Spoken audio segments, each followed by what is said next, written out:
नमस्ते विद्यार्थियों, बगरू मेला पीजी महाविद्यालय की ऑनलाइन क्लासेज में मैं अनिल कुमार सिपा आपका हार्दिक अभिनंदन करता हूं। आज हम बीकॉम पार्ट 3 में एक बुक चला करती है क्रियात्मक प्रबंध। उसका एक टॉपिक है प्रशिक्षण व शिक्षा में अंतर। प्रशिक्षण क्या है और शिक्षा क्या है, इन दोनों में अंतर क्या है, इसके बारे में आज हम पढ़ने वाले हैं। इससे पहले जो हमने वीडियो बनाया था वो हमने प्रशिक्षण और प्रशिक्षण की विशेषताओं के बारे में बनाया था। तो एक बार जिन विद्यार्थियों ने वो वीडियो नहीं देखा है, एक बार वो विद्यार्थी उस वीडियो को अवश्य देख लें। तो आइए विद्यार्थी हम आगे बढ़ते हैं। प्रशिक्षण जो होता है, प्रशिक्षण किसी कार्य को करने के लिए दिया जाता है। अर्थात कोई भी व्यक्ति है जो किसी संस्था में कार्य करना चाहता है या किसी प्रकार में वो कार्य करना चाह रहा है और उसे उस कार्य की कम नॉलेज हो या सामान्य तो उसको नॉलेज ना हो, उसका ज्ञान ना हो, तो उस कार्य को कैसे करना है वो प्रशिक्षण के अंतर्गत उन्हें सिखाया जाता है। जबकि शिक्षा क्या होती है विद्यार्थियों? शिक्षा जो होती है वो एक सामान्य ज्ञान में वृद्धि करना है। अर्थात जो व्यक्ति होता है उसके सामान्य ज्ञान को बढ़ाना, उसे सामान्य ज्ञान को देना, यही शिक्षा होती है। तो आइए हम प्रशिक्षण और शिक्षा में मूलतः अंतर क्या है, इस अंतर को एक बार हम देख लेते हैं। ठीक है विद्यार्थी, देखेंगे बोर्ड पर एक बार। सबसे पहले यहां पे लिखा हुआ विद्यार्थियों प्रशिक्षण व शिक्षा में अंतर। यहां पे लिखा हुआ है बीकॉम पार्ट 3 और हमने ये एक टेबल बनाई है। इसका जो प्रथम ब्लॉक है उसमें लिखा हुआ है अंतर के आधार। अर्थात अंतर जो हम बताएंगे उसका आधार क्या है। तो यहां पर लिखा हुआ है अंतर के आधार, उसके समीप लिखा हुआ है प्रशिक्षण। अर्थात इसमें प्रशिक्षण के बारे में बताया गया है। और अगला इसके बारे में लिखा हुआ है शिक्षा, इसके पास में लिखा हुआ है शिक्षा। तो इस प्रकार से आधार, अंतर का आधार, प्रशिक्षण और शिक्षा, ऐसे हमने लिखा हुआ है। तो अब हम एक एक बिंदु को लेते हैं और इसकी व्याख्या करते हैं। तो प्रथम बिंदु जो होगा आधार का वो होगा अर्थ। तो इनका कहने का तात्पर्य है कि प्रशिक्षण का अर्थ क्या है और शिक्षा का अर्थ क्या है। ठीक है, तो आइए पहले प्रशिक्षण में चलते हैं। तो प्रशिक्षण लिखा हुआ है विशिष्ट कार्य हेतु। अगर आप किन्हीं व्यक्तियों को या कर्मचारियों को किसी विशिष्ट कार्य को पूरा कराने के लिए आप उनको कार्य सिखाते हो तो उसे हम प्रशिक्षण कहते हैं। और अगर सामान्य लैंग्वेज में कहूं तो इसका मतलब ये होता है कि प्रशिक्षण जो होता है किसी विशिष्ट कार्य को पूर्ण करने के लिए दिया जाता है। सामान्य कार्य को नहीं विद्यार्थी हो, सामान्य कार्य के लिए तो शिक्षा में चला जाएगा वो, परंतु प्रशिक्षण ले रहे हैं तो प्रशिक्षण का मतलब ये है कि किसी विशिष्ट कार्य को पूर्ण करने के लिए या किसी विशिष्ट कार्य को सिखाने के लिए हम प्रशिक्षण की सहायता लेते हैं। अर्थात उसे उस कार्य के लिए प्रशिक्षण देते हैं, उनको सिखाते हैं ऊपर। जबकि शिक्षा क्या होती है विद्यार्थियों? शिक्षा का जो आधार अर्थ जो होगा वो अर्थ होगा विद्यार्थियों सामान्य वातावरणीय ज्ञानोपार्जन। सामान्य या वातावरणीय ज्ञानोपार्जन अर्थात सामान्य ज्ञान देना। सामान्य जो व्यक्ति होते हैं उन्हें समाज में कैसे रहना है, उन्हें कैसे खाना है, उनको सभ्य कैसे बनाना है, किसी वस्तु की जानकारी कैसे देनी है, तो उनका इस बारे में ज्ञानोपार्जन करना ही शिक्षा कहलाती है। शिक्षा में किसी विशिष्ट कार्य को आधार नहीं माना जाता,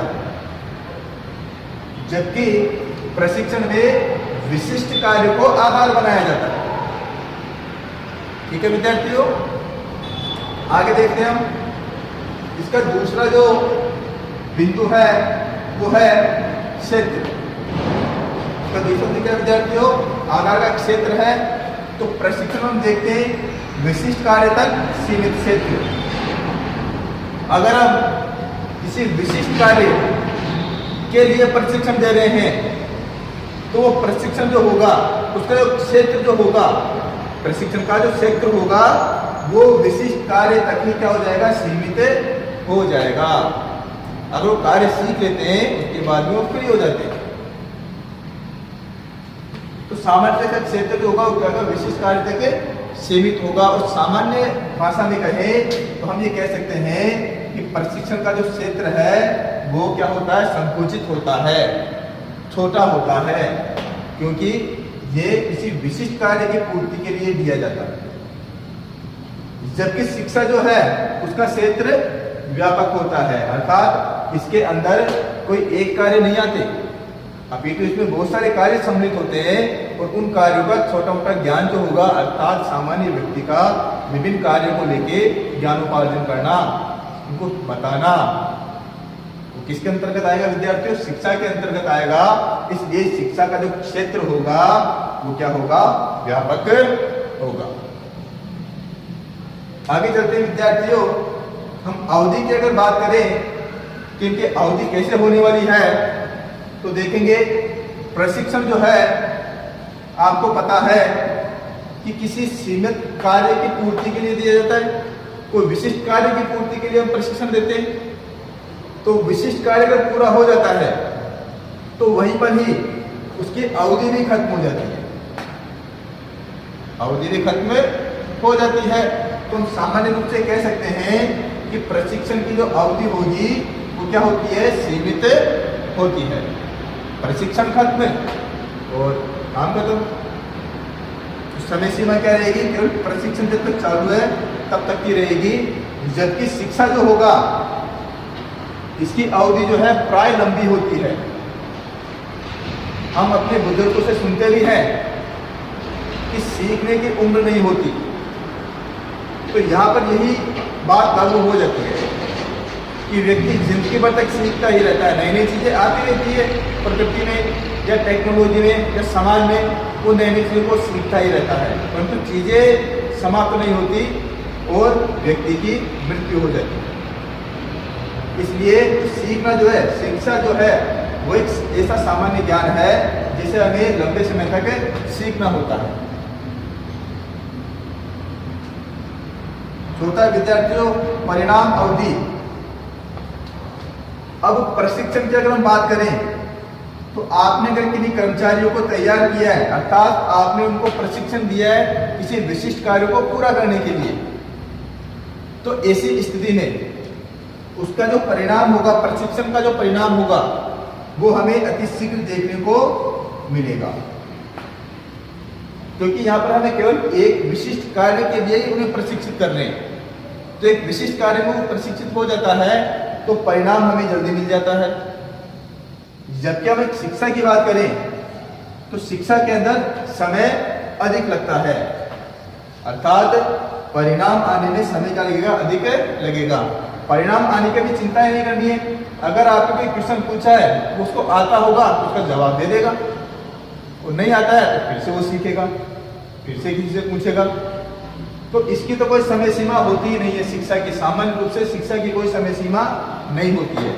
फिर भी हम एक सामान्य रूप से कह सकते हैं कि शिक्षा की जो प्राय अवधि जो होती है, शिक्षा प्राप्त करने की जो अवधि होती है, सामान्य ज्ञान प्राप्त करने की जो अवधि होती है, प्राय क्या होती है विद्यार्थियों, लंबी होती है। आगे चलते हैं विद्यार्थियों, कर्मचारी की बात करते हैं हम। हमारा 5वां पॉइंट है इसका, आधार का कर्मचारी। तो कर्मचारियों की बात करें तो प्रशिक्षण अक्सर देखा गया है, अक्सर ये देखा गया है कि प्रशिक्षण जो होता है वो कर्मचारियों को ही दिया जाता है।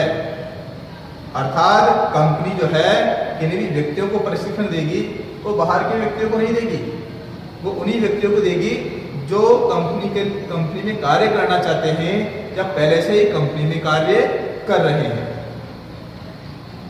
तो उन दोनों के लिए क्या होगा, वो प्रशिक्षण होगा। कहने का तात्पर्य यह है कि सामान्यतः देखा जाता है कि प्रशिक्षण जो होता है वो किसी विशिष्ट कंपनी द्वारा किसी विशिष्ट कार्य को पूरा करने के लिए उन्हीं के कर्मचारियों को दिया जाता है। जबकि शिक्षा जो होती है वो कर्मचारी एवं जन सामान्य जो व्यक्ति होते हैं, जो सामान्य जनता होती है, उन दोनों के लिए होती है। शिक्षा जो होगी वो सामान्य जनता के लिए भी होगी और शिक्षा जो होगी वो सामान्य कर्मचारियों के लिए भी होती है।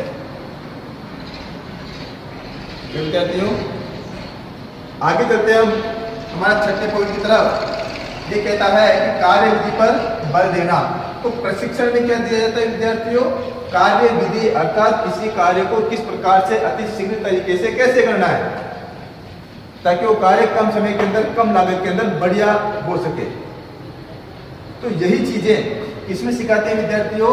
प्रशिक्षण में सिखाया जाता है। जबकि शिक्षा की हम बात करें तो शिक्षा के अंदर कारण और परिणाम पर बल दिया जाता है। अर्थात हमने शिक्षा के बारे में पढ़ा है कि शिक्षा जो है एक सामान्य ज्ञान को देना होता है। अब उनको ये बताया जाता है कि आप अगर ये कार्य करते हो या ये किसी कारण से आप कोई कार्य करोगे तो उसका परिणाम ये निकलने वाला है। जिसकी बौद्धिक क्षमता जो होती है, सोचने की जो शक्ति होती है, उसको बढ़ाती है। शिक्षा जो होगी उसकी बौद्धिक क्षमता, सोचने की शक्ति जो होगी, वो सामान्य ज्ञान जो होगा उसमें वृद्धि करेगी। तो यहाँ पर किस पे डिपेंडेंट हो जाएगी? कारण और परिणाम पे डिपेंडेंट हो जाएगी, अर्थात उसका मार्गदर्शन करेगी। और यहाँ पर हमें प्रशिक्षण के अंतर्गत उनको सिखाया जाता है, कार्य की विधि पे बल दिया जाता है कि उसको कार्य को अतिशीघ्र कैसे करना है और सही तरीके से कैसे करना है ताकि वो संस्था अधिक उत्पादन करके और मार्केट में, प्रतिस्पर्धी बाजार में अपनी जगह स्थायी रूप से बनाए रख सके। ठीक है विद्यार्थियों, आगे चलते हैं हम उद्देश्य की अगर हम बात करें, उद्देश्य में कार्य कुशलता प्राप्त करना। तो प्रशिक्षण इसलिए दिया जाता है ताकि कर्मचारी जो होते हैं वो उस कार्य को कुशलता पूर्वक कर सके।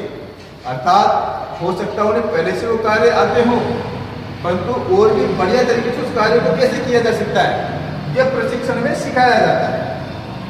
तो यहाँ पर कार्य की जो कुशलता है, कार्य करने की जो पावर है, इसकी जो तकनीक है, वो यहाँ पर प्रशिक्षण के अंतर्गत बताई जाती है। जबकि शिक्षा जो है, शिक्षा का जो मुख्य काम होता है वो समझ को बढ़ाना होता है कि व्यक्ति को सामान्य ज्ञान तो होना चाहिए। कोई व्यक्ति से कुछ कहता है, जब वो कोई कार्य करता है तो कुछ सोच और समझ सके कि ये कार्य उसके लिए सही है या गलत है। तो शिक्षा के अंतर्गत से क्या सिखाया जाएगा? उसकी सामान्य जो समझ होती है, उसकी सोचने की शक्ति जो होती है, उसको बढ़ाया जाता है। इसका जो अंतिम बिंदु जो होगा विद्यार्थियों, 8वां बिंदु, वो है प्रतिफल।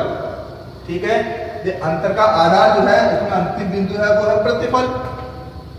तो अगर हम प्रशिक्षण की बात करें तो अगर किसी व्यक्ति को किसी कार्य करने के लिए प्रशिक्षित किया जाता है और वो लगातार वही कार्य करता जाता है और उस कार्य में निपुण हो जाता है तो उसका प्रतिफल भी बढ़ जाता है।